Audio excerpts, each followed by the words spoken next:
All right. See, your past, and I believe your past always is the key to forming your personality and to help others out of their struggle when they hear someone else who has been through a struggle themselves. Hip hop is the great messenger. Let me ask you this.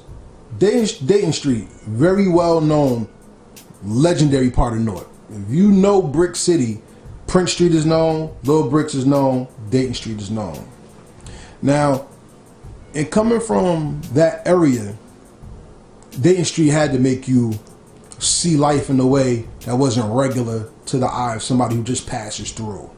How has Dayton Street groomed you for hip hop? It groomed me for everything. To be for real, for real. I wouldn't have made it through my circumstances if it wasn't for Dayton Street. That's being real, man. And the way the music infused in it, because you understand the balance that was in Dayton Street with the music. You know, we had a heavy Latino community in Dayton Street, as well as Caribbean community in Dayton Street as well. All that was influenced with the hip hop and jazz going on in this project at the same time. You know what I'm saying? At one time, as an adolescent, I was actually learning how to play the clarinet. That's how much music was influenced in my project. Music and fighting, like we fought too. We was very heavy in the martial arts. I understand, like this thing is deep. I understand. Well, let me rephrase that. I overstand. All right, now you talked about the influence of music and martial arts, which is styles, charisma, energy. It's about not only survival, but making your name. So what style does Funami have? And what does he call his style?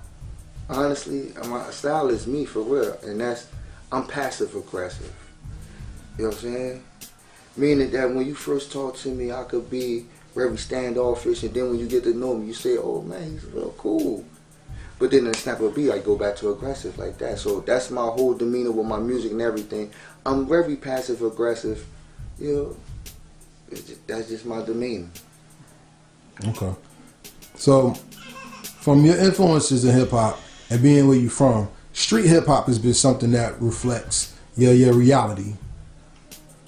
Street hip hop is also harsh. We see a lot of people nowadays. I don't want to say they want to emulate the street, because we don't. Street hip hop has been lost and is now coming back again because what was called mumble rap and lollipop hip hop took over for a good 5 to 10 years. Yeah. So with the streets coming back, what voice do you think the streets have that's going to make the mainstream take notice of it again? Me. I am the one, Funami973. Okay. See, that's the thing is, right now, the real is coming back. You know what I'm saying? Like, you understand this is entertainment. But they still want some of that realness inside of the entertainment.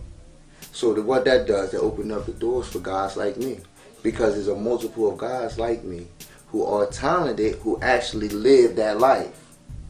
We just don't know how to translate that life to this. And that's what we're working on. For those that's serious one like me, I'm still figuring out the transition. How to walk away from that, because I have no choice but to step away from that, but the transition to this. And that's where all the fall comes in at. I hear you. Because, I mean, when hip-hop first started, you know, it was the party thing. It was cadences. Then we went to the hip-hop, you know. Then it went to, 5% in the street always ran it. Then you had Tribe Called Quest. I mean, not to go to the hip-hop history, but to speed it up, people have been draking for a long time. And shout out to Drake, because he found his lane. But just like when DMX came out and the streets came back, I mean, even in the internet gangster era, people are now starting to really see that realness is the component of hip-hop that keeps it real, original, and alive. Talk about that. See, with that, that's why I phrased it with entertainment. You know what I'm saying? Because people get hurt over this entertainment. because of the internet gangsters. You know what I'm saying? You portraying that you're this, and then when you meet guys that's serious, they're coming at you like you're that you're portraying. And this is where the confusion happens, because you're not really that. Because for one, if you're really that, you don't really gotta say it. It's told, your energy, everything is going to say that you are who you are. You know what I'm saying?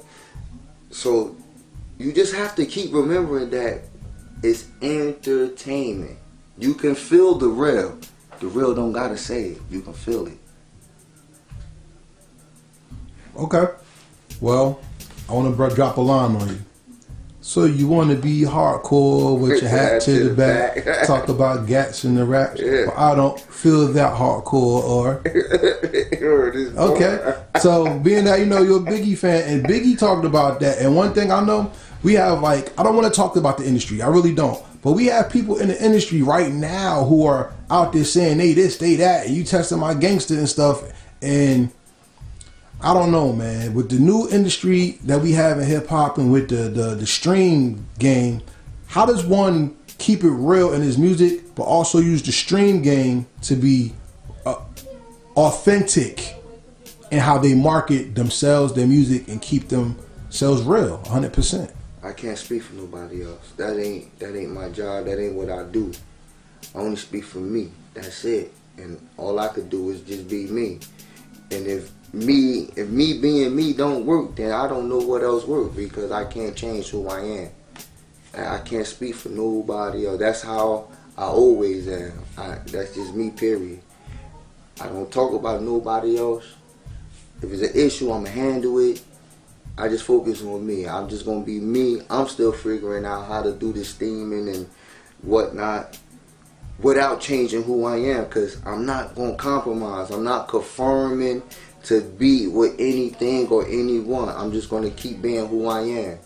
And at the end of the day, it's always room for you to be who you are. This world is humongous.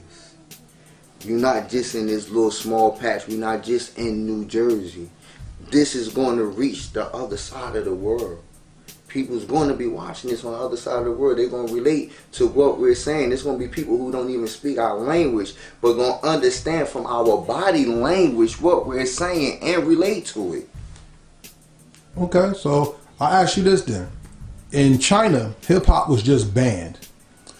Hip-hop cannot exist in China anymore because they said hip-hop is immoral and it brings down the culture of China. And we've seen people like Mark Wahlberg, aka Marky Mark. We've seen Justin Bieber. We've seen what's that guy saying? Justin Timberlake. Use hip hop culture to get famous, and then they put their foot on it and shit on it. And hip hop is serious. It's a lifestyle. It's a culture to many people. And in being authentic and being real, how you talked about, you know, people look at you from the image that you portray. How dangerous is hip hop, as well as how much of a lifesaver is hip hop as well?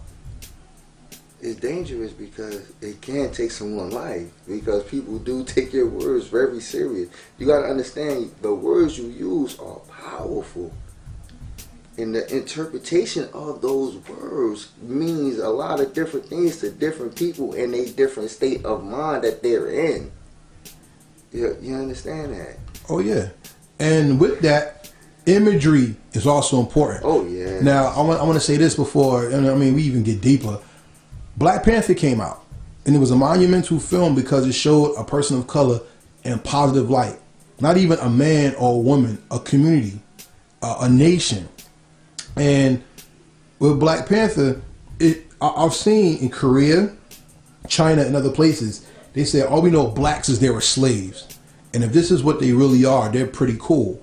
I've also heard from people of other nations that with hip hop, all we get is thugs, drug addicts, and woman abusers and women that act like men.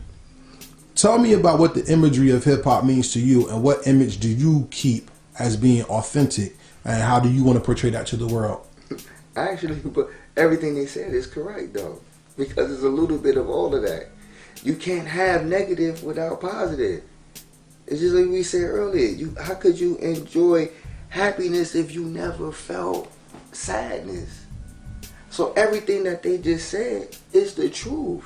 But it's what you're taking out of it as an individual. That's once again putting the focus back on you instead of pointing the finger. Because guess what you do? When you point the finger, you point one finger at everybody else. But look, you got all these fingers pointing right back at you. So you put the focus right back on you. It's how you feeling. It's how you are taking it. It's the feeling that is given to you. Music make me feel good. Every time. I don't care if I'm angry at the world. I turn on some music, my mood changes immediately. So it's all about how you interpret it. I can't put my feelings and my joy on everybody else. And then expect everybody else to do what I want them to do to help me with my happiness. No, I have to focus on me. Then once I focus on me, hopefully the next person will focus on them. And as a community, that will help all of us grow together. Because at the end of the day, I can't get where I want to get by myself. I need you. I need you. I need everybody's help. Same thing with you. You need my help. But for me to help you, guess what? I got to focus on myself first. Correct, right? So why we keep putting the focus on everybody else and worrying about what everybody else doing? If you first focus on what you're doing, and then this man focus on what he's doing, it's just naturally that we're going to collide and work together. It's just a natural thing. If we all on the same path.